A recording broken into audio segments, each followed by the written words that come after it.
घुटनों के बल होके ताशकंद में अगले हफ्ते बिलावल भुट्टो साहब डॉक्टर जयशंकर से मिलने की कोशिश कर रहे हैं। कि अगर हम इंडिया से वो गंदम इंपोर्ट करें तो वो बहुत सस्ती पड़ेगी एज कंपेयर टू अगर हम दुनिया से कहीं से मंगवाएं, क्योंकि जो इंडिया से हमने गंदम मंगवानी है वो तो इंडियन पंजाब से एंटर हो जानी है पाकिस्तान, और कॉस्ट भी नहीं पड़नी उसके ऊपर। कि अगर कोई तजारत हिंदुस्तान के साथ शुरू होती है तो उसमें शॉर्ट टर्म में तो बहुत रिलीफ मिलेगी आवाम को।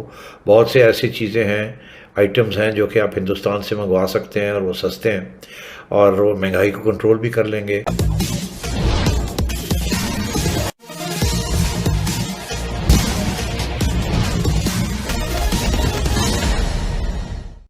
पाकिस्तान की आर्थिक हालत इतनी बिगड़ गई है कि अब पाकिस्तान को कोई कर्ज देने वाला नहीं। पाकिस्तान को अपनी सरकारी संपत्तियों को बेचकर पैसा जुटाना पड़ रहा है। इसी बीच पाकिस्तान से यह खबरें आ रही हैं कि पाकिस्तान को अब यह लगने लगा है कि जैसे भारत ने श्रीलंका को बचाया, शायद वह पाकिस्तान को भी बचा सकता है। इसीलिए पाकिस्तान के विदेश मंत्री बिलावल भुट्टो ने विदेश मंत्री एस जयशंकर से मिलने के लिए समय मांगा है। अब पाकिस्तान आया है घुटनों पर। आगे की चर्चा सुनते हैं। घुटनों के बल होके ताशकंद में अगले हफ्ते बिलावल भुट्टो साहब डॉक्टर जयशंकर से मिलने की कोशिश कर रहे हैं। समरकंद में सितंबर में दूसरी मीटिंग अपनी जो है वो अरेंज करने की कोशिश की जा रही है। और अमेरिका आपको कह रहा है कि भारत के साथ रिलेशनशिप ठीक करो भारत की टर्म्स पर, अमेरिका और भारत की टर्म्स पर, पाकिस्तान की टर्म्स पर नहीं। वन साइडेड टॉक शुरू करो, वन साइडेड चीजें ठीक करो। और आप करेंगे क्योंकि आपकी मजबूरी है, क्योंकि लूटमार खराबी इतनी हो चुकी है। आप बिल्कुल, मैंने आपको कहा है कि अगर जिस रवश पे आप चल रहे हैं, कुछ दिनों की मार है कि लोग प्रेसिडेंसी के स्विमिंग पूल में नहा रहे होंगे और कुछ दिनों की रवश है कि वो कौमी असेंबली के स्विमिंग पूल में नहा रहे होंगे, जिस तरह कोलंबो में हुआ था। और आपकी एक पार्टी और एक आपका मजहबी पेशवा चाहता है कि श्रीलंका बने। ये अफसोस की बात है। ये this was my opening statement, this was my analysis regarding this. ये सारी चीजें मैंने इसको सोल्यूशन बताने की कोशिश की है। पाकिस्तान को एक अबूरी हुकूमत की जरूरत है एएसएपी बेसिस पे, जो टेक्नोक्रेट पे जो आए, जिनके लोग बाकिरदार हों, जिन लोगों के रैकेट सामने मौजूद हों और उनकी एक्सपर्टीज हों। इस तरह ना हो कि मैट्रिक फेल आप मिनिस्टर ऑफ एजुकेशन बना दें आप। तो आपको ये अशद जरूरत है जो लोग पढ़े लिखे हो, काबिल हो और पाकिस्तानी हो, डुअल नेशनल ना हो। ये चाहिए आपको इस वक्त। आप अगर जितनी जल्दी ये करेंगे पाकिस्तान बचा लेंगे, वरना आपके एसेट भी फार सेल है, पाकिस्तान भी फार सेल है। आपकी फॉरेन पॉलिसी तो वैसे ही खत्म हो चुकी है। आपको वैसे सबसे बड़ा मशवरा मैं दूंगा अपने फॉरेन ऑफिस को कि चंद मुल्कों के अंदर अपनी एम्बेसियां रख के दूसरी बंद कर दें, क्योंकि आपकी एम्बेसियां शनाख्ती कार्ड और पासपोर्ट बनाने से भी कासर है। उनको तो पता ही नहीं फॉरेन पॉलिसी क्या चीज होती है। और फॉरेन पॉलिसी है क्या पाकिस्तान की? फॉरेन पॉलिसी चीजें तब होती है जब आप उनके साथ आप रिलेशनशिप रखने के काबिल हो, कोई ट्रेड करने के काबिल हो। ना आप किसी के साथ रिलेशनशिप रखने के काबिल हैं, ट्रेड करने के लिए आपके पास स्वाय करप्शन के, फ्रॉड के और डबल गेमों के अलावा तीसरी चीज ही कोई नहीं। आप क्या आप सोचे जरा, पिछले 30 साल में आप क्या एक्सपोर्ट कर रहे थे? कोई तजारत हिंदुस्तान के साथ शुरू होती है तो उसमें शॉर्ट टर्म में तो बहुत रिलीफ मिलेगी आवाम को। बहुत से ऐसी चीज़ें हैं, आइटम्स हैं जो कि आप हिंदुस्तान से मंगवा सकते हैं और वो सस्ते हैं और वो महंगाई को कंट्रोल भी कर लेंगे।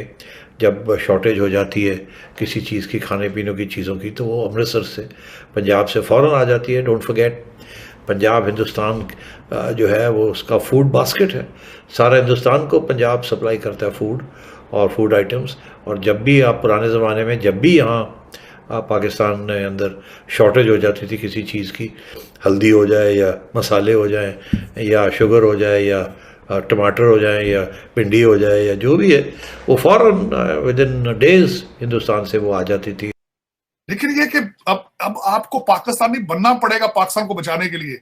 ये फॉरेन के जो लौंडे लपाड़े हैं, इनसे मिन्नतें करो, इनको कहो यार अपने घरों में जाओ, शिकागो, लंदन वंदन, अपने घरों में जहां बच्चे तुम्हारे बैठे वहां जाओ यार, छोड़ दो इसको, हमें अपने हालत पे छोड़ दो। बिल्कुल ठीक है सराट साहब, ये जो डेवलपमेंट है कि यूएई ने कहा है कि हम आपको कैश नहीं देंगे, और यूएई ने कहा है कि हम आपको कैश नहीं देंगे क्योंकि आप कैश वापस नहीं करते। और दूसरा ये है कि उन्होंने कहा है कि हम कंपनीज खोलेंगे ताकि वो उसमें आपके मुल्क में पैसा जाए और इन्वेस्टमेंट जाए।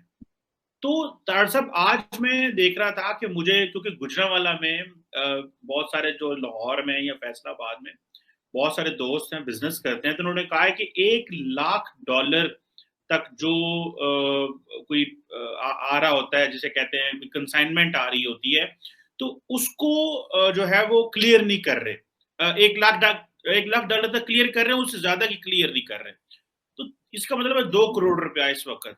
तो तारड़ साहब, ये जो चीज है कि कोई आपको पैसा नहीं देगा, वो कह रहे हम, यूएई कहता है हम अपनी कंपनीज खोलेंगे और वो जो कंपनीज हैं उसमें हम पैसे डालेंगे और जब मर्जी निकाल लेंगे। तो तारड़ साहब, ये तो फिर आप क्या समझते हैं, क्या एस्टैब्लिशमेंट को पीछे हट जाना चाहिए, इलेक्शन हो जाने चाहिए, जुडिशरी को पीछे हट जाना चाहिए ताकि जो इस वक्त जो टाइम है गुजर जाए?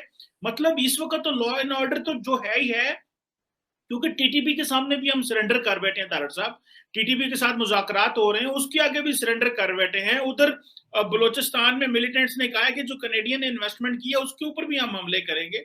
सो क्या मुस्तकबिल किस तरह का ड्रॉ करना है हमें, ये जरा अदारों के हवाले से बात करें, क्योंकि कल 11 करोड़ आबादी का, यानी कि आज 11 करोड़ आबादी का जो सूबा है उसके बारे में सुप्रीम कोर्ट ने एक ट्रस्टी वजीर आला लगाया हुआ है, यानी कि वजीर आला के पास पावर ही नहीं है, सुप्रीम कोर्ट ने पावर।